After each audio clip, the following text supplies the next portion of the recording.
Os assuntos que marcam as discussões do dia a dia. Na Som Maior Antena 1, a opinião das 8. Hoje é quinta-feira, dia de parar para ouvir o professor filósofo Lúcio Pachter. Alô, Lúcio, bom dia. Adelor. Bom dia, prazer ouvi-lo. Onde é que você está hoje? Adelor, eu passei por Cuiabá, depois São Luís e acabei de chegar a Teresina, no Piauí. Teresina, no Piauí. Sim. Sabe que Cuiabá, Adelor, que coisa curiosa. Poucas vezes eu vi o que eu presenciei lá. A cidade inteira envolvida por fumaça, porque a Chapada está pegando fogo, estava pelo menos, e toda a cidade envolvida, o sol no alto, e Cuiabá é uma cidade muito quente, o sol é muito forte na cidade, não aparecia o sol, um efeito semelhante à neblina, só que com um cheiro muito forte de fumaça por toda a cidade.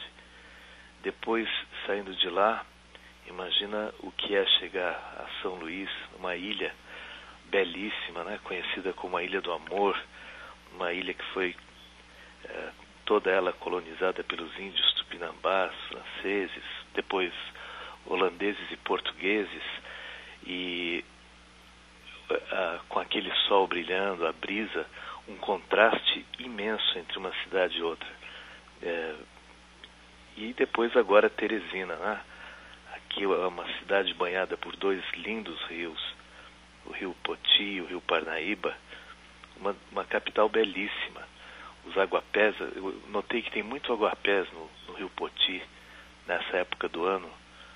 Então o pessoal, os ambientalistas, começam a fazer uma limpeza muito grande. Aqui no Piauí o pessoal está um pouco chateado, e com razão, com o Ministério do Turismo, que excluiu o estado do programa de viagem da terceira idade, né? É uma pena, porque é um estado belíssimo aqui. Tem a Serra da Capivara, o Delta do Parnaíba, a Serra das Confusões, as 7 cidades, né, como a Globo mostrou no seriado. E afora isso, é um estado que eu acho que hoje o Piauí, entre outras coisas, é o maior produtor de mel do país. Castanha de caju nem se fala. Também o camarão, eu acho que é o maior produtor aqui, o maior exportador do país. E de muitas outras coisas, cera da carnaúba. É uma coisa inquietante que ter ficado de fora. De certa forma, num país continental como esse, muitas pessoas deixam de conhecer o Brasil e viajam para fora. Olha, o Brasil é lindíssimo. Quanto mais viajo por ele, mais eu sou fraterno com o meu país. Pois bem, Adelor, vamos conversar um pouco hoje sobre algo que na clínica filosófica é muito trabalhado, que são os princípios de verdade. Olhe, no judaísmo, quando o casal chega ao altar, o rabino costuma colocar debaixo do pé do noivo uma taça envolta num pano, geralmente num lenço, e o noivo quebra essa taça.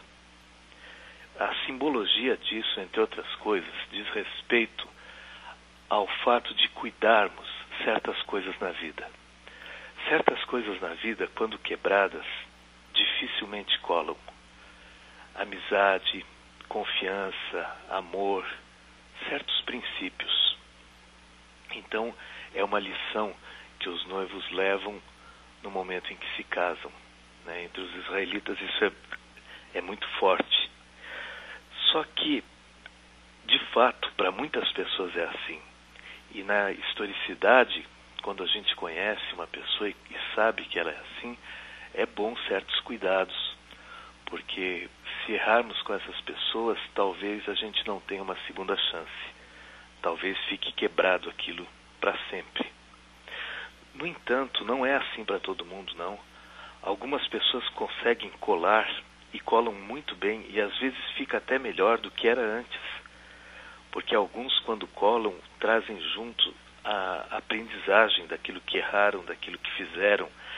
Tem um exemplo disso muito bonito, que é o do Giuseppe Tartini, aquele músico, né? Ele tinha um grande talento musical, um violinista único, ele teve momentos muito difíceis, porque ele casou em segredo, né, com uma moça que era protegida do próprio bispo lá da cidade dele, do arcebispo de Pádua. Na mesma hora fizeram um pedido de prisão e o Tartini teve que sair disfarçado. Parece que, eu não me lembro muito bem, ele se disfarçou de frade. E aí ele fugiu, foi se refugiar lá num convento em Assis, e lá nesse convento ele volta a tocar violino. O talento dele era único, uma sensibilidade maravilhosa. O que acontece? O arcebispo acaba perdoando por conta da música dele, e o Tartini pode voltar então para a esposa dele, a amizade com o arcebispo continua, e ele acaba sendo violinista ainda na principal igreja lá em Pádua. Quer dizer, um exemplo que mostra que pode sim haver. Mas, de um modo geral, os princípios de verdade, eles dizem respeito ao que nos aproxima e o que nos afasta das pessoas. E há aqui coisas muito interessantes.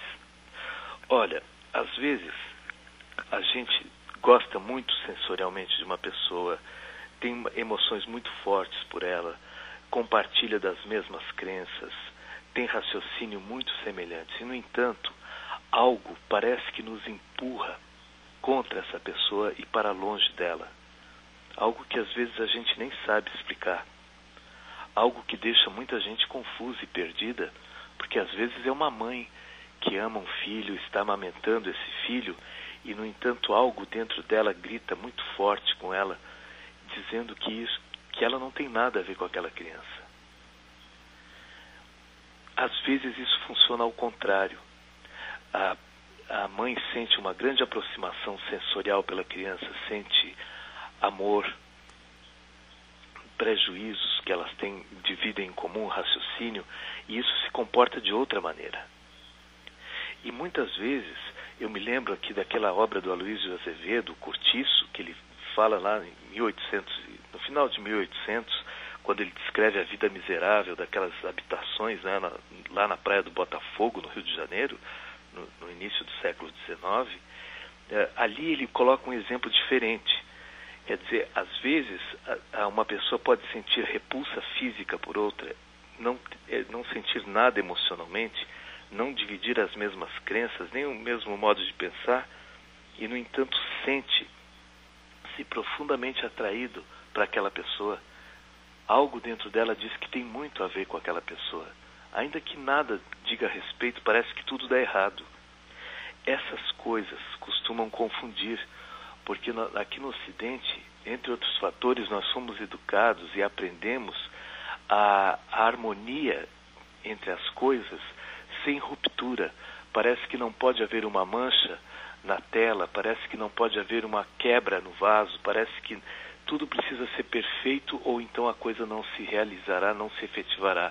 Muito diferente do que a vida mostra, né? A vida parece que todo o tempo nos diz que não é por aí a coisa. Só que tudo isso, Adelor, muitas vezes não tem qualquer relevância. Para algumas pessoas, o fato de haver uma atração ou um afastamento não quer dizer nada. Elas têm outras coisas. Por exemplo, tem esposas que às vezes são traídas pelo marido e o marido se aproxima depois, diz que errou, tal. Ela perdoa o marido. E ela diz, olha, mas algo quebrou. Aquela magia, aquele encanto, algo está diferente. Mas nem por isso quer dizer que a família terminou ou o amor que ela tem pelo marido. Às vezes isso até se torna muito mais intenso, ainda que fique aquele arranhão, ainda que fique aquela cicatriz, né? O que muitas vezes é irrelevante, é insignificante. Às vezes, tudo isso se mistura indistintamente, como a gente vê muitas vezes em poesias, como a do Manuel Bandeira, né? Pneumotórax e outras. E a gente vê que para muitas pessoas a vida não é simplesmente uma cor azul, amarela, vermelha, mas é muitas vezes a combinação indistinta dessas cores. E elas conseguem, algumas pessoas, transitar muito bem por isso, enquanto outras ficam perdidas, batendo cabeça daqui para lá, de lá para cá. Quero agradecer, Adelor. Sigo agora em direção, hoje, depois das aulas aqui, viajo 600 quilômetros em direção ao litoral, Fortaleza, onde prossigo minha jornada de aulas e clínicas aí pelo país. Um grande abraço e até a próxima quinta-feira.